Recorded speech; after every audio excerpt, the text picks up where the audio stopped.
Hello. Hello.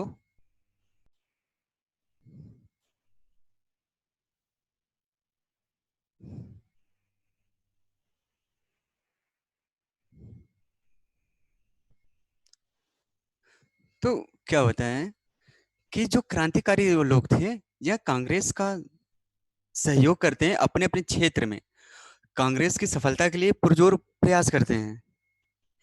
लेकिन जब असहयोग आंदोलन वापस ले लिया जाता है तो इससे वो काफी रुष्ट होते हैं। उन्हें लगा कि अब हमें किसी और विकल्प पर प्रयास करना चाहिए। और इसके बाद हमने देखा कि स्वराज पार्टी बन गया। स्वराज पार्टी भी जो जितने भी क्रांतिकारी थे इनको अपनी तरफ आकर्षित नहीं कर पाए। तो इन्होंने एक अलग अपनी दूसरी तरह से इन्होंने प्रयास करना शुरू कर दिया, जिनमें कुछ महत्वपूर्ण जो हम देखते हैं कि अभी हमने इससे जो पिछली बार हमने पढ़ा था कि क्रांतिकारी 1907 से शुरू होता है, जिसमें हम लोग राष्ट्रीय स्तर पे देखे थे और विदेशी स्तर पे। ये अब क्रांतिकारी आंदोलन का सेकेंड फेज है। सेकेंड फेज में दो जगह पे क्रांतिकारी आंदोलन देखने को मिलता है। एक तो यह है कि बंगाल में, और एक आपको देखने को मिलता है पंजाब, उत्तर प्रदेश, बिहार। पंजाब, उत्तर प्रदेश, बिहार में सबसे पहले हम देखते हैं कि ऐसे कौन से क्रांतिकारी घटनाएं घटी हैं जो पंजाब, उत्तर प्रदेश और बिहार में घटी हैं। उसके बाद फिर हम बंगाल में देखेंगे। हम लोग यह हुआ कि 1924 में एचआरए, हिंदुस्तान रिपब्लिकन एसोसिएशन या आर्मी, अक्टूबर 1924 में गठन किया जाता है, जिसमें राम प्रसाद बिस्मिल, योगेश चंद चटर्जी और सान्याल सचिंद्र सन्याल, इन लोगों ने मिलकर हिंदुस्तान रिपब्लिक एसोसिएशन या आर्मी का गठन किया गया था। और इसी आर्मी का विकास अगली बार 1928 में फिरोज शाह कोटला में हिंदुस्तान सोशलिस्ट रिपब्लिक एसोसिएशन का गठन किया जाता था। जो यह संगठन गठन किया गया, इनका उद्देश्य यह था कि जितने भी क्रांतिकारी हैं इनको यह प्रशिक्षित करेंगे, हथियार देंगे। और इन्होंने कहा कि हम स्थापित एक संघीय गणतंत्र स्थापित करेंगे, यानी यूनाइटेड स्टेट ऑफ इंडिया, जिनमें जो वयस्क मताधिकार वयस्क मताधिकार पे एक संघीय गणतंत्र स्थापित हो जाएगी। इसी के बीच एक नई घटना घटती है कि काकोरी काकोरी काकोरी कांड हो जाती है। यह सहारनपुर और लखनऊ के बीच में एक ट्रेन चलती है, और काकोरी एक जगह है, यहाँ पे 9 अगस्त 1925 को इस पे लूट की ली जाती है, जिसमें बिस्मिल, अशफाक उल्ला खां, राजेंद्र लाहिड़ी और रोशन सिंह, इन चार लोगों को गिरफ्तार गिरफ्तार तो 22 लोग लगभग कई लोगों को की जाती है, जिसमें चार लोग हैं जिनको काकोरी कांड के लिए फांसी की सजा दी जाती है। और याद हो आपको कि यूपी गवर्नमेंट ने एक म्यूजियम बना रही है ना, किसके नाम पे बना रही है?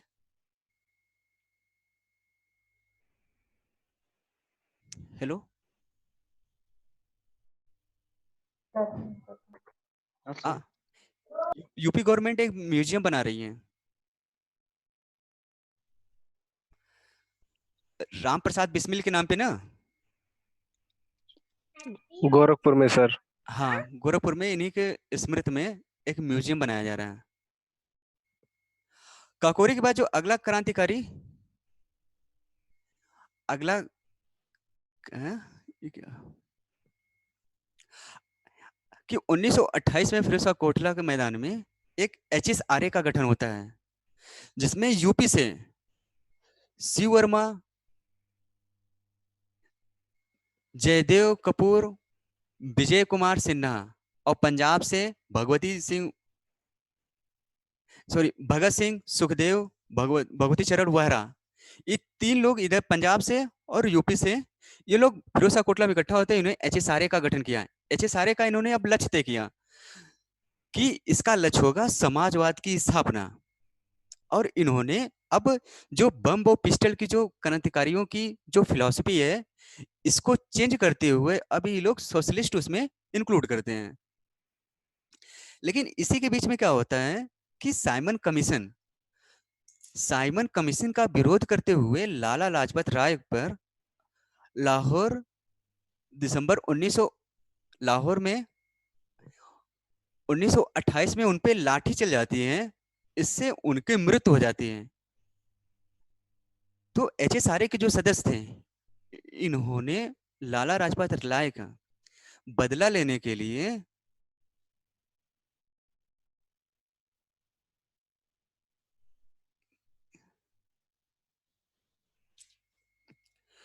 कि लाला लाजपत राय का 1928 में जो मृत्यु हो जाती है, उन्हीं का बदला लेने के लिए चंद्रशेखर आजाद, भगत सिंह और राजगुरु तीनों लोगों ने मिलकर 17 दिसंबर 1928 को सैंडर्स की हत्या कर देते हैं। और इसी में क्या होता है कि केंद्रीय विधानसभा जो में अप्रैल 1929 को बम विस्फोट की जाती है। रीजन क्या था? रीजन यह था कि इसी के बीच 28 में ट्रेड डिस्प्यूट बिल पारित किया जाता है, जिसमें मजदूरों का जो अधिकार होता है कि वह अगर उनके साथ कोई भी दुर्व्यवहार हो रहा है तो वह हड़ताल कर सकते हैं, उनके हड़ताल को भी प्रतिबंधित कर दिया जाए। और एक पब्लिक सेफ्टी बिल, इसी के विरोध में HSRA के सदस्य भगत सिंह और बटुकेश्वर दत्त, इन दोनों ने 8 अप्रैल 1929 को विधानसभा में केंद्रीय जो सेंट्रल लेजिस्लेचर असेंबली था, उसमें इन्होंने बम पटक दिया। और उसका उन्होंने उद्देश्य बताया कि हमारा हिंसा करने का उद्देश्य नहीं है। क्या हो रहा है? लेकिन हम तो इन बहरे लोग जो हैं, इनको हम बताना चाह रहे हैं कि यह गलत कर रहे हैं। लेकिन इसी के बीच में जब क्रांतिकारी घटनाएं घट रही थी, तो लोगों में यह अविश्वास उत्पन्न हो रहा था कि जो क्रांतिकारी लोग हैं, या तो अपना काम करके निकल जाते हैं, लेकिन जो जन पुलिस है या अंग्रेज सरकार है, या तो आम जन का दमन करती है। तो आम जन को विश्वास लेने के लिए इन्होंने अपनी गिरफ्तारी दी। क्योंकि भगत सिंह जो भी गिरफ्तारी दी गया था, इनमें क्या था कि जो असेंबली में बम पटका गया था, इनमें फांसी का प्रोविजन नहीं था, इतना बड़ा केस नहीं था कि इनको फांसी मिल सके। तो इन पे लाहौर का षड्यंत्र, जिसमें सैंडर्स की हत्या की गई थी, उसके केस में इन लोगों को आधार बना के इन्हें फांसी की सजा दी गई। और 23 मार्च इन्होंने क्या किया कि जब ये लोग जेल में जाते हैं, तो वहां पे देखते हैं कि कैदियों की हालत ठीक से नहीं है। तो इसके लिए वहां पे भूख हड़ताल करते हैं, जिसमें सबसे जो लंबा भूख हड़ताल किया जाता है वो जतिन दास, या 64 दिन की भूख हड़ताल के बाद इनकी मृत्यु होती है। और 23 मार्च 1931 को भगत सिंह, सुखदेव, राजगुरु तीनों लोग को फांसी की सजा दी जाती है। और इसी बीच में क्या होता है कि फरवरी 31 में ही जो चंद्रशेखर आजाद जी हैं, यहाँ आते हैं प्रयागराज। लेकिन वहां पे इनके एक व्यक्ति जो है, वह इसकी सूचना पुलिस को दे देती है, और इनको वहां इनकाउंटर कर दिया जाता है। तो इतना हम लोग देखा कि यूपी, बिहार, पंजाब में घटनाएं घटती हैं। लेकिन अब हम देखेंगे अगला जो कि क्रांतिकारी घटनाएं कहाँ घटती हैं, बंगाल में। बंगाल में क्या हुआ कि कांग्रेस जो जितने भी आंदोलनकारी हैं, ये लोग क्रांतिकारियों में जो पहले गुट थे, अनुशीलन समिति और युगांतर समिति, तो इसका नेतृत्व, अनुशीलन समिति का नेतृत्व जेएम सेन गुप्ता करते हैं और युगांतर समूह का नेतृत्व सुभाष चंद्र बोस करते हैं। लेकिन 1925 में जो सीआर दास बंगाल के रहने वाले थे, उनकी मृत्यु हो जाती है। तो इसके बाद अंग्रेजों द्वारा इनका पुरजोर दमन किया जाता है। तो दोनों जो समितियां हैं, सेन गुप्त की और सुभाष चंद्र बोस, यह विलीन या समाप्त हो जाती हैं। लेकिन उसके बाद क्या होता है कि लगभग जो समय आता है 1930 का आसपास का, इसमें क्या हुआ कि अप्रैल 1930 में एक बंगाल के ही मास्टर दा या सूर्य सेन, इनको लोग प्रेम से मास्टर दा कहते थे, यह एक टीचर थे। इन्होंने प्लान किया कि जो चटगांव का शास्त्रागार है उसको लूटने के लिए, और इससे इसके बाद इनको क्या किया गया था कि इससे पहले ही इन्हें 1926 से 2 साल के लिए इन्हें 2 वर्ष की सजा दी गई थी। लेकिन 30 में छूट के आते हैं, 28 में, उसके बाद क्रांतिकारी काम फिर करने कर लेते हैं। तो अप्रैल 30 में ही चटगांव शास्त्रागार पे ही लूट कर लेते हैं।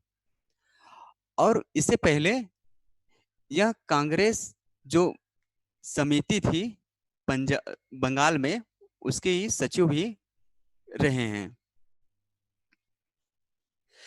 लेकिन यह इन्होंने क्या किया कि 30 में ही इन्होंने, एक सेकेंड,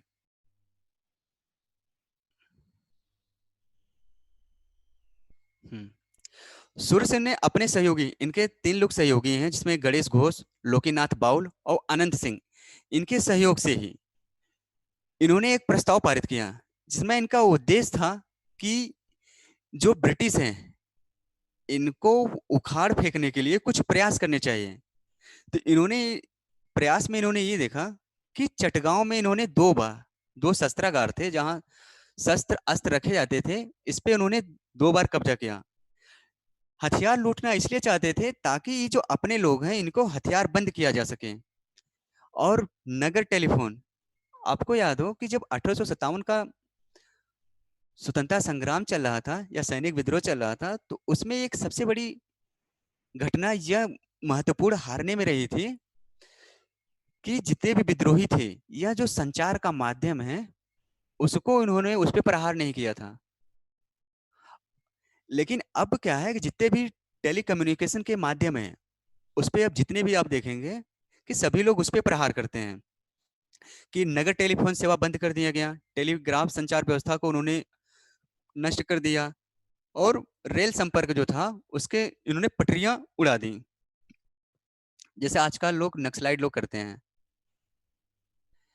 एक हुआ कि 1930 में 65 लोगों के साथ मिलकर ये लोग शस्त्रा पे, एक शस्त्रागार था उस पर हमला कर देते हैं। वहीं पे मास्टर दा राष्ट्रीय तिरंगा फहराते हैं और समानांतर सरकार,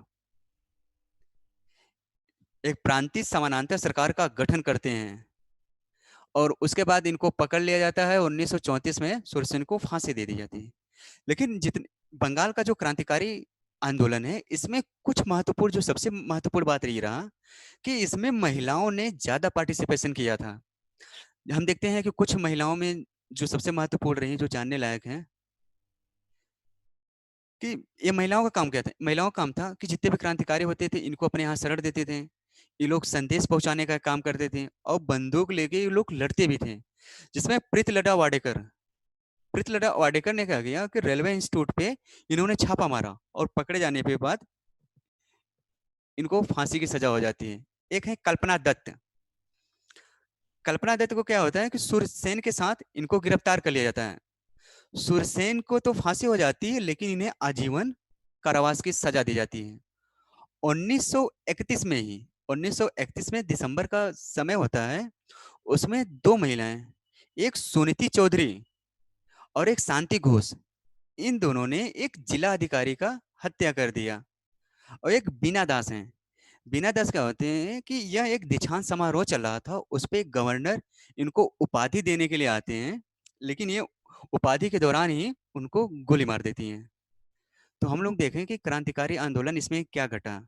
यह क्रांतिकारी आंदोलन का एक दूसरा फेज है। यह अगला जो फेज आता है वह 40 के बाद, जब सुभाष चंद्र बोस अंतर्राष्ट्रीय स्तर पर सिंगापुर जाते हैं वहां से। आपको जैसे कि आप देखिए कि क्रांति जितने भी चल रहे हैं एक पैरेलल चलते हैं। एक तरफ क्रांतिकारी होते हैं, एक तरफ कांग्रेस होती है। ऐसा नहीं है कि पूरी जगह कांग्रेस ही नेतृत्व कर रही थी। आम लोग जो एक क्रांतिकारी भी एक धड़ा था इसका। अब हम क्रांतिकारी हमारा समाप्त हो जाता है, बातें हैं कि 1900, अभी हम लोग देखे थे कि गांधी और दास पैक्ट होता है जिसमें कुछ मुद्दों पे सहमत बनती है कि अब चुनाव स्वराजी जो हैं यह लड़ सकते हैं। उसी के बाद एक दल आता है, मूडीमैन कमेटी। मूडीमैन कमेटी 1924 में गठन होता है। इसकी अध्यक्षता जो किया था उसका नाम है अलेक्जेंडर मूडीमैन। कुछ भारतीय लोग भी उसके सदस्य थे, जिनमें शिवा शिवा स्वामी अय्यर, आरपी परांजपे। एक काल पत्रिका है, काल पत्रिका परांजपे का ही है। तेज बहादुर सप्रू और मोहम्मद अली जिन्ना, ये चार लोग जो मूडीमैन कमेटी है इसके ये लोग मेंबर थे। मूडीमैन कमेटी इसलिए बनाया गया था कि 1919 का जो भारत सरकार अधिनियम बनाया गया था, इनमें संविधान सभा जो गठित की गई थी उसका देखने के लिए कि क्या वो ठीक से काम कर रहे हैं कि नहीं। 1919 भारत सरकार अधिनियम का ही यह मूडीमैन कमेटी एक पार्ट है। इसको जो नाम दिया जाता है सुधार जांच समिति।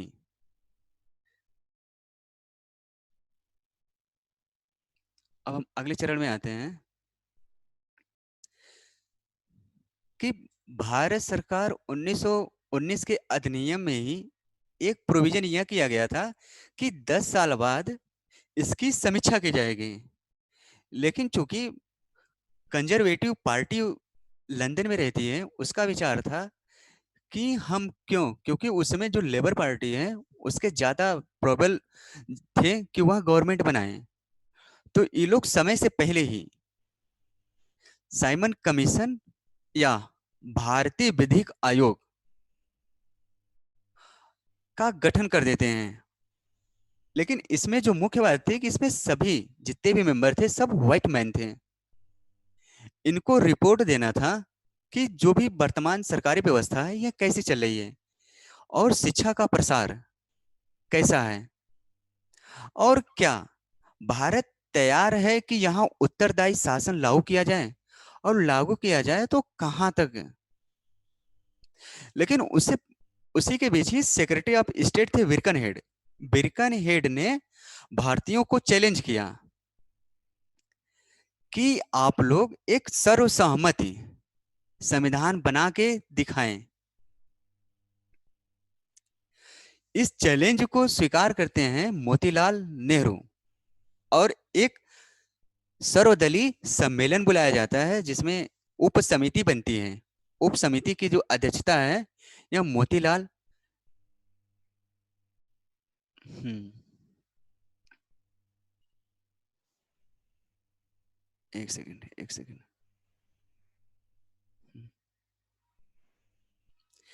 नेहरू रिपोर्ट, एक सर्व सम्मेलन बुलाया जाता है जिसमें नेहरू, इनमें एक उप समिति, इनके अध्यक्ष मोतीलाल नेहरू बनते हैं। और इनके जो अन्य सदस्य थे जिनमें अली इमाम, सुभाष चंद्र बोस, मंगल सिंह, शोएब कुरैशी, जी आई प्रधान, तेज बहादुर सप्रू और एम ए एनी, ये लोग इसके सदस्य थे। नेहरू रिपोर्ट में यह बात करनी थी कि सभी लोग इसमें सहमति हो, सर्वसहमत से नेहरू रिपोर्ट बनानी थी। नेहरू रिपोर्ट ने अपनी रिपोर्ट 1928 में सौंपी, लेकिन उसमें कुछ मुद्दों के पे लेके मुस्लिम लीग और भारतीय जो हैं, जो कांग्रेस थे, इनमें विरोध हो जाता है। अब हम देखते हैं कि ऐसे कौन से नेहरू रिपोर्ट की सिफारिशें थी। नेहरू रिपोर्ट की सिफारिशें में ये था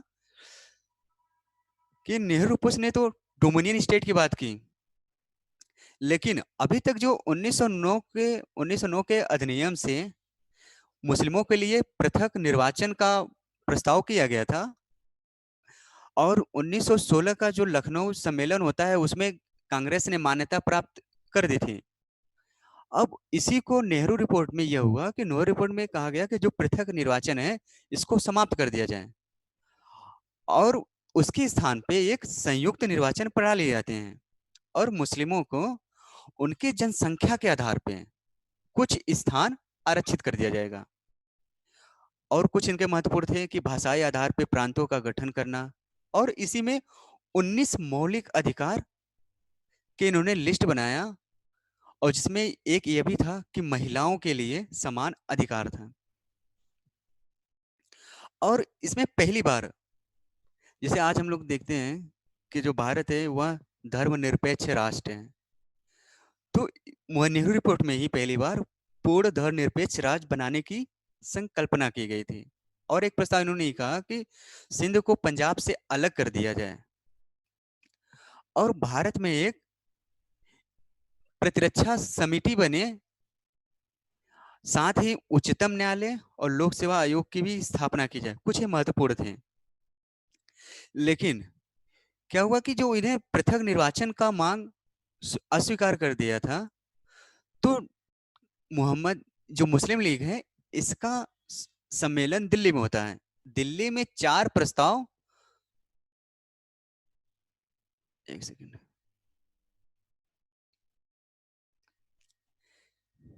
इन्होंने 4 मुख्य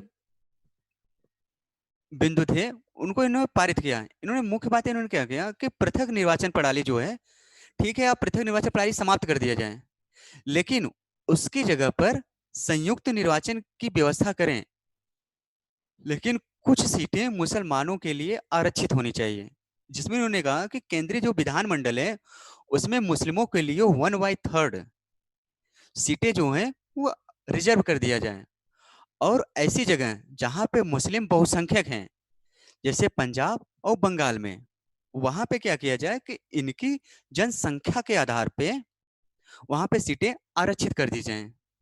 साथ ही यह भी एक इन्होंने मांग की कि सिंध, बलूचिस्तान और जो नॉर्थ वेस्ट फ्रंटियर हैं इनमें 3 मुस्लिम बहुल प्रांतों का गठन किया जाए।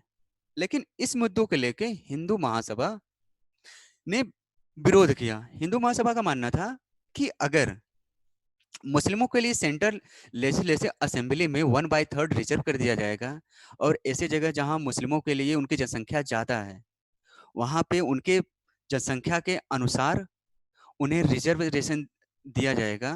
और इन्हीं के साथ 3 प्रोविंस और बनाने की बात हो रही है, जो सिंध, बलूचिस्तान और नॉर्थ वेस्ट फ्रंटियर।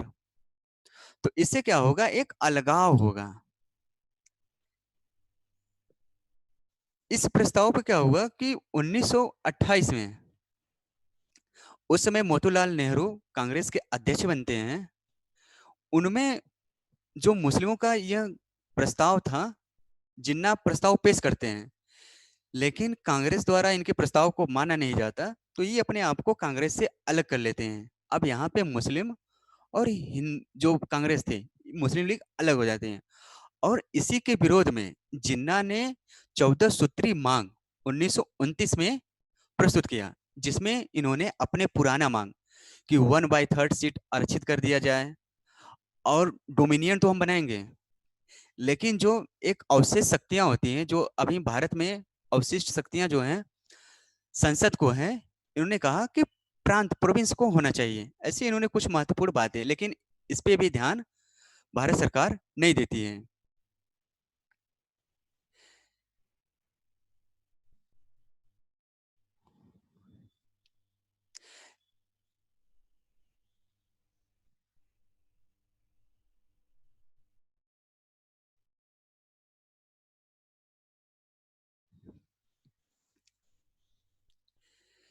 अब यह देखा गया कि जो 1928 का कलकत्ता में कांग्रेस का अधिवेशन होता है, इसके अध्यक्ष मोतीलाल नेहरू रहते हैं। मोतीलाल नेहरू ने डोमिनियन स्टेट प्रस्तुत किया, लेकिन कुछ ऐसे कांग्रेसी थे जिनमें सुभाष चंद्र बोस, सत्यमूर्ति और जवाहरलाल नेहरू, इन लोगों ने डोमिनियन स्टेट का विरोध किया और इन्होंने कहा कि इसमें तो पूर्ण स्वराज का लक्ष्य होना चाहिए। लेकिन महात्मा गांधी और मोतीलाल नेहरू का यह मानना था कि इतने इतने वर्षों के बाद मिन्नतों पे तो डोमिनियन स्टेट मिला है, हम इसको तुरंत ही हम इसको अस्वीकार नहीं कर सकते हैं, लेकिन हम सरकार को कुछ टाइम दे सकते हैं। कि इन्होंने कहा कि हम सरकार को 2 साल का समय देते हैं। अगर सरकार हमारी मांगों का नहीं मानती तो हम सविनय अवज्ञा शुरू करेंगे। लेकिन जो कांग्रेसी थे, जो है JL नेहरू, SC बोस, सत्यमूर्ति, इनके दबाव में आके जो 2 साल का था टारगेट, उसको घटा के 1 साल कर दिया गया। और इसी में कुछ इन्होंने कमिटमेंट किया कि 1 साल के भीतर ही सरकार को, कि जो इन्होंने डोमिनियन स्टेट का संकल्पना जो उन्होंने नेहरू ने पेश किया था, मोतीलाल नेहरू ने, अगर उसके आधार पे संविधान ही नहीं बनाते हैं तो अगले वर्ष 1 साल में कांग्रेस पूर्ण स्वराज की घोषणा करेगी और एक सविनय अवज्ञा आंदोलन चलाएगी। 1929 का काल राजनीतिक उठापटक का समय होता है। देखते हैं कि उसमें क्या क्या ऐसी कुछ घटनाएं घटी। इसमें 29 के समय में ही गांधी जी पूरे भारत का दौरा करते हैं। जैसे 1915 में आए थे, भारत दौरा किए, वैसे पूरे भारत का ही दौरा करते हैं। अभी तक इन्होंने, क्या हुआ कि आपको याद हो कि जब गांधी जी असहयोग आंदोलन वापस ले लिए थे तो कहे थे कि रचनात्मक पे बल देना था। लेकिन अब गांधी जी कहते हैं कि रचनात्मक की अपेक्षा अब सीधी राजनीतिक कार्रवाई, अब डायरेक्ट पॉलिटिकल एक्शन होना चाहिए। और उसे में जो कांग्रेस के एग्जीक्यूटिव काउंसिल थे, उसने विदेशी कपड़ा बहिष्कार समिति बनाती है। इसका गांधी जी समर्थन करते हैं। लेकिन क्या होता है कि गांधी जी को 1929 में ही कलकत्ता में पहुंचे ही थे कि वहां इनको गिरफ्तार कर लेते हैं। इससे आम जन में गांधी जी के प्रति एक था, अंग्रेजों के खिलाफ आक्रोश हुआ और वो लोग आंदोलन करने के लिए उतावला होने लगे। इन्हीं के समय एक मेरठ षड्यंत्र होता है। मेरठ षड्यंत्र के बाद ही आपने देखा कि असेंबली में भगत सिंह बटुकेश्वर दत्त ने बम फेंक फेंक दिया था। और इंग्लैंड में भी एक ये हुआ कि अभी जो कंजर्वेटिव पार्टी थी वह चुनाव हार जाती है और लेबर पार्टी सत्ता में आती है। ये तीन ऐसे महत्वपूर्ण रहे हैं। और इसी के बाद दिसंबर 29 में लाहौर में जवाहरलाल नेहरू की अध्यक्षता में पूर्ण स्वराज की घोषणा की जाती है। और इसमें यह तय हुआ कि हम 26 जनवरी 1930 को प्रथम स्वतंत्रता दिवस मनाएंगे। इस पे सभी की आम सहमति हो जाती है और 26 जनवरी 1930 को स्वतंत्रता की शपथ लेते हैं। इन्होंने शपथ में ये लिया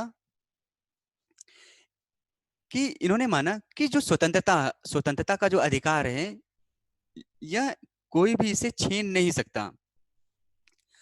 अंग्रेजों ने हमारे अधिकार छीन के हमें धोखा दिया, हमारा शोषण किया है। और अंग्रेजों ने क्या किया कि राजनीतिक, सांस्कृतिक, आध्यात्मिक रूप से भारत को ये नष्ट कर रहे हैं। और साथ ही इन्होंने आर्थिक रूप से भारत को भी नष्ट कर दिया, क्योंकि राजस्व बहुत ज्यादा हुआ करता था और भारतीयों को अब भी कोई भी पॉलिटिकल राइट नहीं है। और इन्होंने शपथ खा लिया कि संकल्प करते हैं कि पूर्ण स्वराज की स्थापना के लिए कांग्रेस का जो भी इंस्ट्रक्शन होगा उसका पालन करेंगे। सभी लोगों ने 1930 26 जनवरी को लिया। लेकिन जब गांधी जी छूट के आते हैं तो गांधी जी ने अंग्रेजों के सामने 11 सूत्री मांग रखते हैं।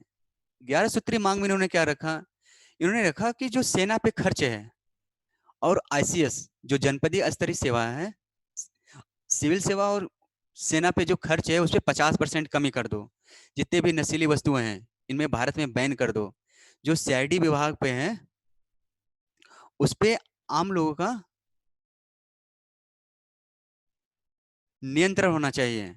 अभी जो रुपए का विनिमय दर, रुपए का इन्होंने एक्सचेंज रेट तय किया कि एक शिलिंग पर 4 पैसे किए जाए। और लगान में इन्होंने कहा कि 50% की कमी होनी चाहिए। और सबसे बड़ा जो इन्होंने बात किया कि नमक कर समाप्त कर देना चाहिए। गांधी जी ने 11 सूत्रों में कुछ महत्वपूर्ण बातें इन्होंने देखा। लेकिन इस बात को ब्रिटिश सरकार ने नहीं माना। तो गांधी जी ने कहा कि इसके विरोध में दांडी मार्च 12 मार्च से लेके 6 अप्रैल तक में ये लोग 78 लोगों के साथ साबरमती से चलते हैं और डांडी डांडी पे इन्होंने नमक तोड़ा। और इसी के साथ इन्होंने कुछ निर्देश वहीं पे 6 अप्रैल को पहुंचते हैं, वहां नमक तोड़ते हैं। 9 अप्रैल को गांधी जी ने लोग जो आम लोग हैं इन्होंने निर्देश जारी किया कि जो जहां भी हो, संभव हो, जहां तक संभव हो, कि नमक कानून तोड़ने के लिए अपने तो तोड़े ही दूसरे लोगों को भी तैयार करें। और जो टैक्स है, अभी जो लगान पे टैक्स दी जाती है, अब कोई भी टैक्स ना दें। शराब की दुकान, विदेशी कपड़े, अफीम जितने भी है इसका विरोध करें। और इसी के साथ हम देखते हैं कि जो नमक सत्याग्रह, यहीं से नमक सत्याग्रह शुरू हो जाता है, दांडी मार्च से ही। देखते हैं कि नमक सत्याग्रह का जो प्रसार है वो कहाँ कहाँ था। तमिलनाडु में। तमिलनाडु में देखिए क्वेश्चन यहाँ से बनते हैं कि अभी अगर आप देखेंगे 14-15 का क्वेश्चन देखेंगे 15 में, तो अब जो क्वेश्चन का ट्रेंड बदल रहा है कि जितने भी बड़े बड़े आंदोलन हुए हैं, अब उनके बड़े बड़े काम पूछता नहीं है कि किसने शुरू किया, क्या क्या हुआ। अब पूछता है कि ऐसे छोटे स्तर पे कि इसका जो विस्तार था वहां पे इसका नेतृत्व कौन किया है। जैसे जब आप 15 का क्वेश्चन उठा के देखेंगे तो उसमें यह पूछा था कि तमिलनाडु में जो राजगोपालाचारी है और केरला में मालाबार में कालीकट से पयनूर के कलपन। अभी अभी यहाँ एक महत्वपूर्ण, अभी आप करंट में लगभग फरवरी का महीना था, तो चर्चा में आया था कि गांधी जी ने जब केरला गए थे तो 1932 में, सॉरी, असहयोग आंदोलन के समय जब गए थे केरला, तो उन्होंने यहाँ एक आम का पेड़ लगाया था। अब उसी जगह केरला गवर्नमेंट एक गांधी जी के सम्मान में ही शायद म्यूजियम खोलने वाली है। तो वहीं पे एक जो कांग्रेस केरला है, केरला का सबसे बड़े जो लीडर हैं वह है के कलप्पन। के कलप्पन को एक उपनाम दिया गया है, कोई बताएगा? सर ये पेड़ वाला थोड़ा सा रिपीट कर दीजिएगा प्लीज। हाँ जी। ये जो आपने अरे पेड़ वाला अभी बताया ये थोड़ा सा रिपीट कर दीजिएगा। के कलप्पन केरलन गादी। हाँ, देखिए ये जो के कलप्पन है, के कलप्पन को केरला का सीमांत गांधी कहा जाता है। और नॉर्थ वेस्ट फ्रंटियर का एक ऐसे लोग हैं जिन्हें और सीमांत गांधी कहा जाता है, उनका नाम क्या है? खान अब्दुल गफ्फार खान सर, खान अब्दुल गफ्फार। अफगानिस्तान। क्या नाम था? खान अब्दुल गफ्फार खान। हाँ, खान अब्दुल गफ्फार खान को भी नॉर्थ वेस्ट फ्रंटियर लाल, का, हाँ, हाँ, लाल कुर्ती आंदोलन सर, लाल कुर्ती आंदोलन। एग्जैक्ट एग्जैक्ट, लाल कुर्ते आंदोलन एक उनको कहा जाता है। इस बार यह ज्यादा महत्वपूर्ण है के कलप्पन का, क्योंकि इन्हें केरला का सीमांत गांधी भी कहा जाता है। इन्होंने देखिए कि जो आप इसमें थोड़ा ध्यान से पढ़िएगा कि कालीकट से पयानूर ले गए हैं। कहीं ऐसा ना हो कि स्टेटमेंट घुमा दें कि पयानूर से कालीकट ले गए थे। और जो राजगोपालाचारी हैं यह त्रिचनापल्ली से बेदा रड़े तक ही ले गए थे। इनको आप महत्वपूर्ण से कोट कर लीजिएगा ना कि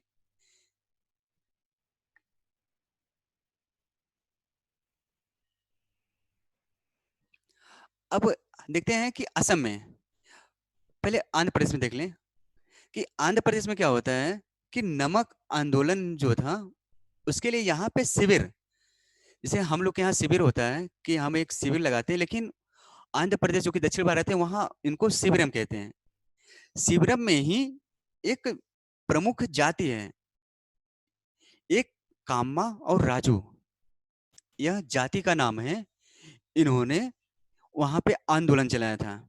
उड़ीसा में देखते हैं कि उड़ीसा में हम देखते हैं कि गोपाल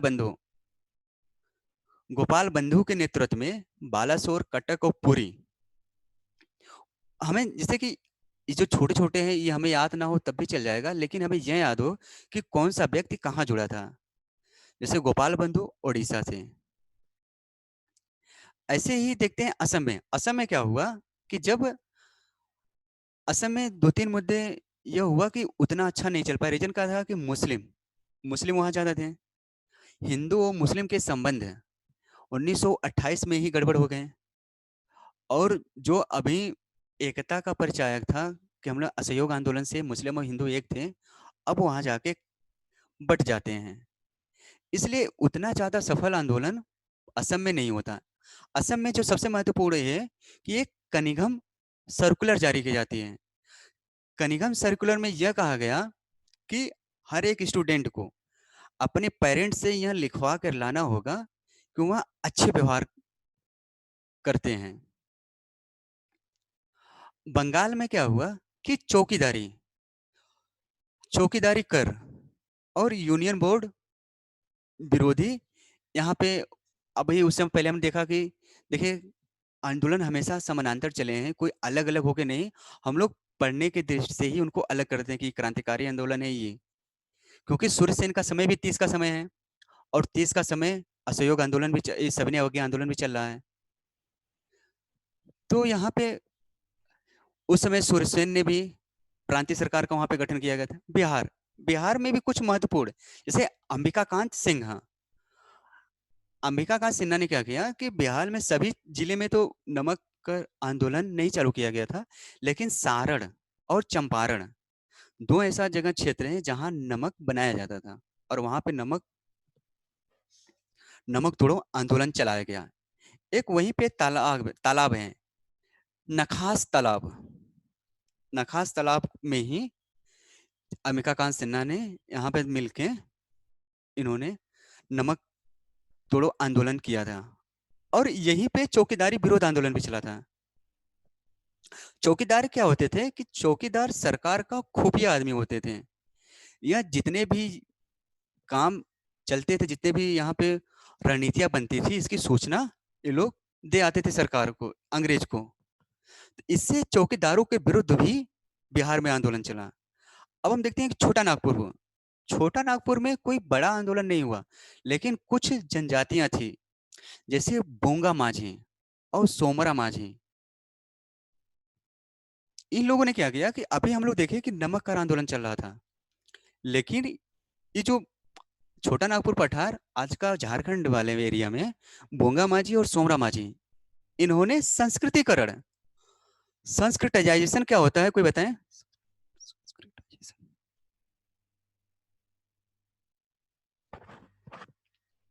संस्कृतिकरण क्या होता है कोई बताएं?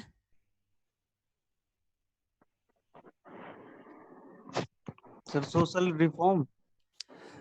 नहीं, संस्कृताइजेशन होता है, मतलब इसका अर्थ क्या? सोशल रिफॉर्म नहीं होता है इसका, कोई और बताएं।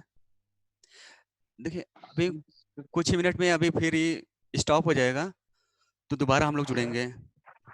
सर हिंदू कल्चर का रिवाइवल। सर किसी भी कल्चर को मतलब अडॉप्ट करने के लिए लोगों को जागरूक करना, अवेयर करना, ये सारी चीजें। इसमें क्या था कि जैसे संस्कृताइजेशन में क्या होता है कि जो लोअर का, जैसे लोअर जो कम्युनिटी होती है, ये लोग जो अपर कम्युनिटी होती है उनका रहन सहन, उनका खान पीन, इनकी जो भी शैली होते हैं, इनको अपनाने का प्रयास करते हैं। तो बोंगे माझी और सोमरा माझी ने संस्कृताइजेशन करने के लिए इन्होंने क्या किया कि अब मांस और मदिरा छोड़ने पे इन्होंने बल दिया और इन्होंने केवल खादी का उपयोग करने पे इन्होंने फोकस किया।